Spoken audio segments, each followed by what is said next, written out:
Now let's discuss about properties of estimators और point estimators. क्या हम डिस्कस करेंगे अभी properties of estimator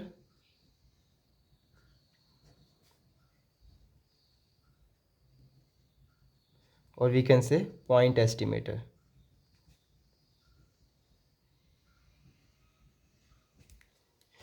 so the first one is unbiased estimator. First one क्या हमारे पास आ गया, अनवाइज्ड एस्टिमेटर।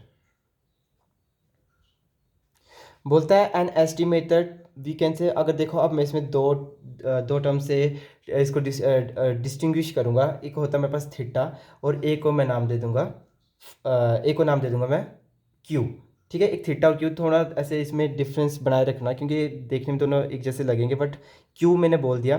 बोलता है in case of unbiased estimator. Unbiased estimator कब किसको बोला जाता है, an estimator q which is equal to sampling, sample जो हमारे पास दिया होगा is said to be unbiased estimator of parameter, जिसमें पैरामीटर क्या आ गया मेरे पास थीटा। इफ अनवाइज्ड एस्टिमेटर की कंडीशन क्या है कि expectation of q is equals to जो हमारे पास पैरामीटर आया था थीटा। अगर ये वाली, अगर हम तुम्हें पास कोई भी क्या बोलते हैं उसको, अनवाइज एस्टिमेटर का तुमने निकालना होगा, तुमने देखना होगा कि वो अनवाइज्ड है कि वाइज्ड है, तो ये वाली कंडीशन फुलफिल करनी चाहिए। ठीक है, बोलता है if theta is an unbiased estimator then its mean square error is given by, इसका मीन स्क्वायर एरर केवल पूछ लिया जाता है कि find its mean square error if it is an unbiased estimator. Expectation of q minus theta का whole square. कब ये, कब जो ये वाली कंडीशन कब निकालने में, कि अगर पूछेंगे only when theta is an unbiased estimator. Okay, तो वैसे ही हमें पता ही है कि expectation of anything raise to power two और वी कैन स्क्वायर, उसको क्या बोला जाता है, हम क्या बोलते हैं उसको, वेरिएंस ऑफ क्यू। मतलब क्यू माइनस थीटा का होल स्क्वायर है, तो एक्सपेक्टेशन के अंदर कोई भी टर्म हो उसका स्क्वायर हो तो वो होता है हमारे पास वेरिएंस। तो अब सेकंड प्रॉपर्टी हमारे पास आती है efficient estimator.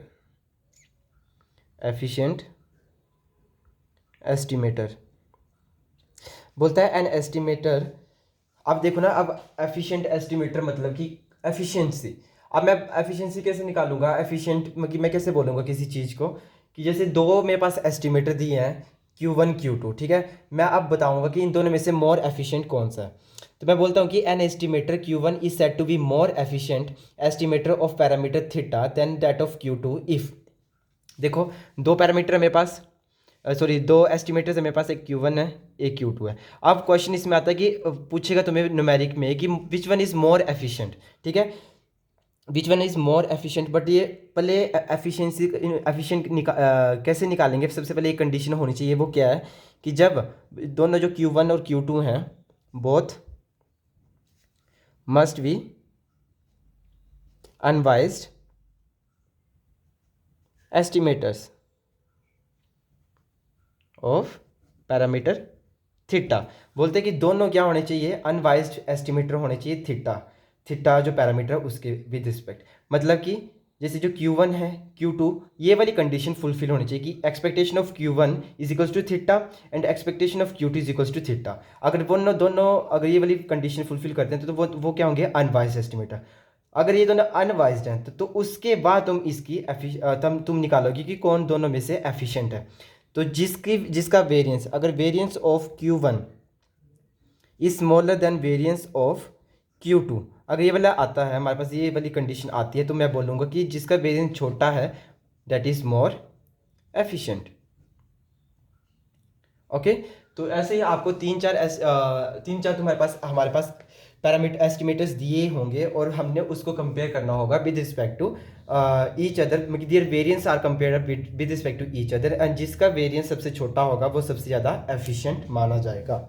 And the next parameter is consistent estimator.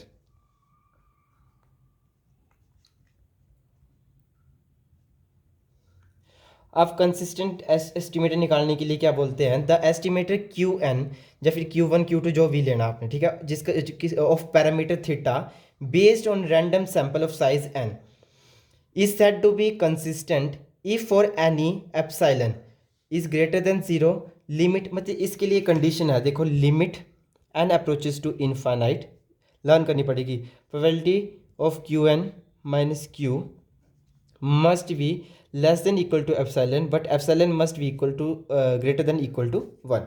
अगर ये वाली कंडीशन फुलफिल करती है तब तुम बोलो कि वो एस्टिमेटर कैसा है, consistent estimator. And the last one is sufficiency estimator. Sufficiency estimator. Sufficiency estimator में वो क्या बोलता है, an estimator is said to be sufficient if it is satisfy all the conditions of estimators and give the accurate result of estimators, ठीक है।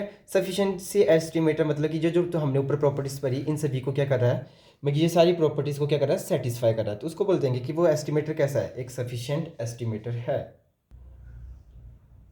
So guys let's move towards the numeric side. अब हम numeric करेंगे, जैसे कि मैंने आपको पढ़ाया, जो भी पीछे एस्टिमेटर्स के बारे में पढ़ा कि वो बाइस्ड है, अनबाइस्ड है, कि कैसे पता लगाएंगे। तो अब एक न्यूमेरिक देखते हैं, उसके ऊपर बोलता है इफ़ टी, अगर तुम्हारे पास कोई दिया है, T is an unbiased estimator for a parameter that is theta, ठीक है। अगर बोलते हैं टी तुम्हारे पास कोई अनबाइज्ड एस्टिमेटर है थीटा के पैरामीटर के लिए, तो बोलता है शो करो, then show that T square is a biased estimator of theta square. पहले क्वेश्चन समझने की कोशिश करो। बोलता है कि टी कोई एक एस्टिमेटर है, ठीक है, वो क्या है, अनबाइज्ड। अब मैंने तुम्हें पीछे कंडीशन बताया कि अनबाइज्ड पैरामीटर कब होता है, सॉल्यूशन में साथ साथ में वैसे चीज़ें नोट भी कर देना कि सॉल्यूशन में कि अनबाइज्ड पैरामीटर एस्टिमेटर हम कब बोलते हैं, जब एक्सपेक्टेशन ऑफ दैट क्या बोलते हैं एस्टिमेटर, एक्सपेक्टेशन ऑफ टी, जैसे इसके केस में हम वहाँ पे Q1 Q2 ले रहे थे, बट यहाँ पे टी बोला है, एक्सपेक्टेशन ऑफ टी किसके इक्वल होगी, उसके पैरामीटर जो दिया होगा थीटा। तो इसने बोला T is an unbiased estimator of for theta, तो हमने लिख दिया कि expectation of T is equals to theta. बोलते हैं बट शो क्या करना हमें कि जो हमने एस्टिमेटर लिया था उसका स्क्वायर जब करेंगे कि वो क्या बन जाएगा तब, बाइज्ड एस्टिमेटर। अब क्या है वो, अनबाइज्ड नहीं है, बाइज्ड। तो अगर बाइज्ड होगा तो एस्टिमेटर मतलब कि expectation of T square must not be equal to Q square. ये अगर अगर ये इक्वल हो जाता तो क्या बन जाना था, वो अनबाइज्ड, बट उन्होंने बोला कि शो करना कि दोनों क्या है, बाइज्ड एस्टिमेटर है। तो मतलब अब देखो, अब मैं जैसे कि बात करूँ, हमें पता था कि expectation of T is equals to theta, but मैं अगर वेरिएंस की बात करूँ, एक्सपेक्टेशन ऑफ टी मतलब क्या है, मीन। अगर मैं वेरिएंस ऑफ टी की बात करूँ तो वो क्या होगा, फॉर्मूला पढ़ा आप लोगों ने, expectation of T square minus expectation of T का होल स्क्वायर, ये है वेरिएंस का फॉर्मूला, ठीक है। वेरिएंस का फॉर्मूला अगर तुमने दूसरी टर्म में लिखना है, वेरिएंस ऑफ टी क्या होता है, that is expectation of x x square minus expectation of x का होल स्क्वायर, ये होता है वेरिएंस का। बट यहाँ पे पैरामीटर क्या, एस्टिमेटर क्या है टी, और पैरामीटर क्या है थीटा, तो उसके विद रिस्पेक्ट टू हमारा फॉर्मूला बना दिस वन, ठीक है। अब वेरिएंस ऑफ टी दिस, अगर हमारे पास ये फॉर्मूला आ गया तो हमने इस टर्म को यहाँ रहने देते हैं, इसको इस साइड ले जाओ, एक्सपेक्टेशन ऑफ टी इसको यहीं रखो, और is equals to variance of T plus expectation of T whole square, ये बन गया हमारे पास। अब जैसे कि हमें पता था कि एक्सपेक्टेशन ऑफ टी क्या है हमारे पास, थीटा, तो expectation of T square is equals to variance of T plus expectation of T कितना, थीटा, तो थीटा का क्या आ जाएगा यहाँ पे, होल स्क्वायर। तो हमने क्वेश्चन में क्या बोला था, हमने प्रूव क्या करना था, ये क्या है, एक बाइज्ड एस्टिमेटर है, मतलब ये दोनों इक्वल नहीं है। तो देखो इक्वल कहाँ पे है, इसमें एक टर्म एक्स्ट्रा क्या आ रही है, वेरिएंस ऑफ टी, इन दोनों को कंपेयर करो, इसमें एक टर्म एक्स्ट्रा क्या रही है, expectation of T square is equals to theta square, यहाँ पे कह रहा है expectation of T square is equals to theta square but plus variance of T, मतलब कुछ ना कुछ इसमें एडिशन हो रही है एक्स्ट्रा टर्म की। तो हम ये बोलते हैं कि दोनों ये क्या है, तो ये क्या बन गया हमारे पास, ये बाइज्ड एस्टिमेटर किसके लिए, of theta square. I think आपको समझ आ गया होगा। चलो एक और न्यूमेरिक करते हैं इसके ऊपर ही। बोलता है इफ़ हमारे पास दिया है कुछ x1 x2 x3, एक सैंपल दिया है xn is a random sample. ये क्या है? एक is a random sample from, कहाँ से पढ़ा है? I think normal population, from normal population that is n mu, एक गिवन है हमारे पास क्वेश्चन में। फिर बोलते हैं show that t is equals to 1/n, summation i is equals to 1 to n xi का whole square is an unbiased estimator of mu square plus 1। ये क्वेश्चन हमें गिवन है। तो अब इसमें देखो क्वेश्चन समझ लो कि हमारे पास ये तो सैंपल दिया है। बोलते हैं किसका, कहाँ से लिए सैंपल? नॉर्मल पॉपुलेशन से, जो आपने पिछले आई थिंक पहले टॉपिक पढ़ा होगा नॉर्मल पॉपुलेशन का, उसमें से हमने सैंपल लिया जिसमें कि हमें गिवन है एन म्यू वन। इसमें म्यू क्या है? मीन। वन क्या है? हमारे पास वेरिएंस। ठीक है। शो दैट कि टी जो हमारे पास ये गिवन है, ये क्या है? ये हमारे पास फर्स्ट ऑफ ऑल ये टी है क्या हमारे पास? ये क्या है? एस्टिमेटर किसका? बोलते हैं ये हमारे पास जो given t is equal to 1/n summation 1 to n x1